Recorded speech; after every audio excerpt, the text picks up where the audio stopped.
Alexander Kane had always believed that money could solve anything. His skyscraper of glass and steel reflected his ambition, his luxury cars lined the driveway like trophies, and his bank account was a testament to decades of ruthless business maneuvering. He moved through life with a confidence that bordered on arrogance, rarely stopping to notice the people around him. Employees whispered about his temper, rivals hated him, and friends, if they could even be called that, were carefully chosen for usefulness. But in his mind, Alexander was untouchable, a king in a world built on wealth. That illusion shattered one crisp autumn morning. A single email, hidden among the thousands he received daily, spelled the end. His investments had collapsed overnight. A trusted partner had siphoned funds, leaving him exposed and bankrupt. Alexander read the message again, disbelief clouding his sharp eyes. No one had warned him, no one had come to help. The empire he had built so meticulously was crumbling before him, leaving him empty-handed. Panic gnawed at his chest as he tried to make sense of the numbers, the losses, the betrayal, but it was all irreversible. By noon, Alexander found himself outside the doors of his once majestic mansion, now locked and silent. He pressed his hands against the polished wood, the coldness of the door biting into his palms. Memories of lavish parties, champagne toasts, and business deals flashed through his mind, mocking him. Every expensive painting, every rare artifact, every luxury car he had owned, gone. He realized he had never truly known what it meant to be human outside the walls of wealth and privilege. Now, the streets were his new reality, and survival depended on a skill he had never learned: humility. The first hours were the hardest. He wandered aimlessly through the city, past bustling cafes, crowded subways, and people who glanced at him with a mixture of curiosity and suspicion. The tailored suits and polished shoes that had once earned him respect now made him a target for ridicule. Shopkeepers ignored him, and street vendors offered nothing but wary stares. Hunger, fatigue, and a gnawing sense of shame began to weigh him down. He had never felt powerless in his life, and the sensation was suffocating. It was in this haze of despair that he noticed her, Emily, the cleaning lady who had worked in his mansion for years. She was pushing a cart laden with mops and cleaning supplies, humming softly to herself, completely unaware of the chaos in Alexander's life. When she saw him, she paused, her eyes narrowing in recognition. There was no pity in her gaze, no mockery, only a steady, calm curiosity. "Alexander," she said, as if testing herself to see if she had imagined it. Her voice carried a warmth he hadn't felt in years, and for a moment, he felt exposed, vulnerable in a way he hadn't known he could be. Emily didn't rush to judgment or lecture him. She simply offered a small, practical kindness, a sandwich from her lunch, a suggestion to come work at the cafe she cleaned each morning. At first, he refused, pride tightening around him like a vice. How could he, a man who had commanded empires, stoop to such a level? Yet as he looked at her, steady and unassuming, he realized that this offer was more than charity. It was a lifeline, a bridge from despair to survival. Something in her eyes told him that life could be rebuilt, even from ashes, but only if he was willing to change. Alexander stood there, the weight of his downfall pressing down on him, and for the first time, truly listened. The world he had known, the one built on greed, arrogance, and wealth, was gone. But maybe, just maybe, Emily held the key to something far more valuable: a second chance. Alexander wandered the city streets, his suit now wrinkled and soiled, a stark contrast to the polished image he once projected. The wind cut through him like a knife, and hunger gnawed at his stomach. Each corner he turned reminded him of how far he had fallen. The cafe windows displayed steaming cups of coffee he couldn't afford, families laughed over shared meals, and people hurried past without so much as a glance. Pride, once his armor, now felt like a burden, heavy and suffocating. He realized that survival demanded more than wealth. It demanded humility, resourcefulness, and courage, traits he had never fully cultivated. He drifted aimlessly, desperate for a place to rest. A park bench became his temporary refuge, and as he sat, his thoughts spiraled. How had he failed to see the cracks in his empire? How had he trusted the wrong people, ignored warning signs, and allowed greed to cloud judgment? Each question seemed unanswerable, each memory a reminder of mistakes he could never undo. The world he had ruled with confidence had turned its back on him, and he was left exposed, a shadow of the man he used to be. Then Emily appeared again, almost as if she had sensed his despair.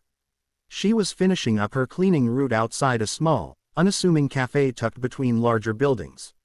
Spotting Alexander on the bench, she paused and approached him without hesitation. "You look like you could use a warm drink," she said simply, her tone carrying no judgment, only a quiet concern that pierced his pride. Alexander shook his head, embarrassed and frustrated. How could she see him like this, when he had spent a lifetime hiding from vulnerability? Emily didn't press. Instead, she extended a small invitation. "The cafe I work at," she said, "we could use an extra hand. It's not glamorous, but it's honest work. And it's warm." Alexander's first instinct was to refuse. How could a billionaire, a man who had commanded boardrooms and millions, lower himself to serve tables or wash dishes? Yet something in her calm, steady gaze made him pause. There was no pity in her eyes, no condescension, only a simple, human offer to help him survive. Hunger, fatigue, and humiliation began to chip away at his pride. He thought about the cold streets, the pangs in his stomach, the uncertainty of where his next meal would come from. For the first time, he realized that survival didn't care about titles or money, it only cared about action. Swallowing his pride, he whispered, "All right, I'll do it." Emily smiled, a small, encouraging curve of her lips, and handed him a mop and apron. "It's not easy at first," she warned, "but it's honest work. And maybe, it'll teach you more than all the money in the world ever could." Alexander followed her inside the cafe, noting the warmth, the scent of fresh bread, and the chatter of customers. Every task, wiping tables, serving drinks, washing dishes, was a humbling experience. His hands, once accustomed to signing contracts and pressing buttons on luxury gadgets, now learned the rhythm of hard work. Each small success, each satisfied customer, chipped away at his arrogance and replaced it with something he had long forgotten: purpose. By the end of the day, Alexander was exhausted, sore, and humbled, but something inside him had shifted. He had faced rejection, humiliation, and hard labor, yet survived. Emily's quiet encouragement had ignited a spark of determination. Perhaps wealth could come and go, but resilience, kindness, and hard work, these were invaluable. For the first time in years, Alexander felt hope, fragile yet real, and he realized that this unexpected journey might be exactly what he needed to rebuild not just his life, but himself. Alexander's days at the cafe began to blend into a rhythm that was both exhausting and strangely comforting. Each morning, he arrived before sunrise, greeted by the smell of freshly baked bread and the hiss of the espresso machine. Emily was always there first, moving with quiet efficiency, her presence a constant reminder that grace and diligence often mattered more than wealth or status. At first, he stumbled through tasks, spilling coffee, dropping trays, and struggling to remember orders. Humiliation followed him like a shadow, but he persisted, driven by the faint spark of pride that survived the wreckage of his former life. The customers, initially wary of the nervous, overdressed man fumbling behind the counter, began to warm to him as they noticed his effort. Alexander discovered an unexpected satisfaction in small victories: a perfectly poured cappuccino, a smile from a satisfied customer, a nod of approval from Emily. It was nothing compared to boardroom triumphs or business acquisitions, but it was real, tangible, and grounding. For the first time, he experienced the kind of fulfillment that came not from numbers in a bank account, but from honest work and genuine human connection. Emily took it upon herself to guide him, not just in cafe tasks but in understanding the humanity around him. She encouraged him to speak to the customers, listen to their stories, and respond with empathy rather than judgment.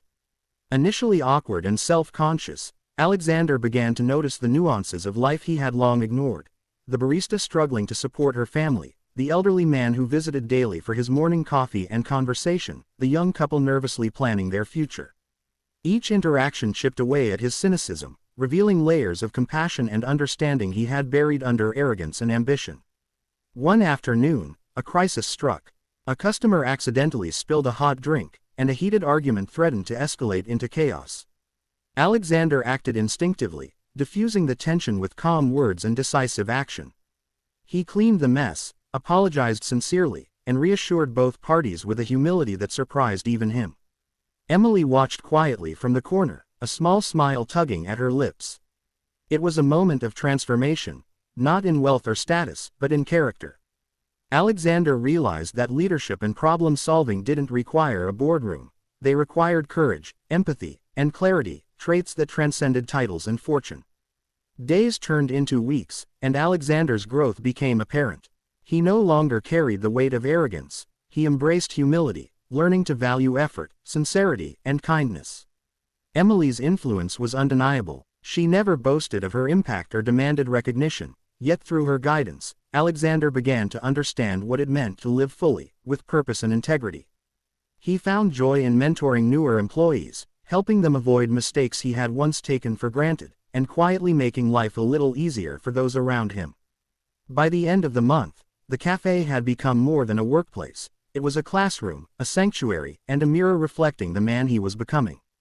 Alexander realized that wealth had been a fleeting measure of worth, while compassion, resilience, and honesty offered enduring value. Sitting behind the counter one evening, exhausted yet content, he caught Emily's eye. She nodded at him with that familiar, steady warmth, silently affirming that he was on the right path. Alexander smiled, a genuine, unforced expression, and understood that he had begun a transformation far greater than anything money could buy. For the first time in years, Alexander Kane felt alive, not as a billionaire, not as a powerful man, but as someone who had lost everything and, through guidance, effort, and humility, was slowly finding himself.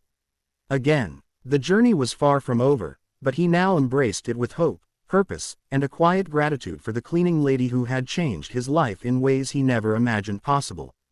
Alexander stood behind the cafe counter, the morning sunlight spilling through the windows and warming the small space he had come to consider a second home.